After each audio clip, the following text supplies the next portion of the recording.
So this is the uh, current gold price. I just got alert. My trade is in,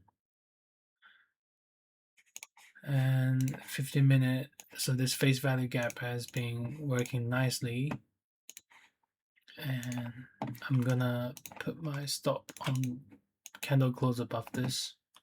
Or actually, if the candle closes above this, I would not be confident on the short anymore. But let's keep this position, and I am gonna take my profit somewhere here to expect a further continuation of the downtrend. So hopefully it's like a head and shoulder pattern and going down like this.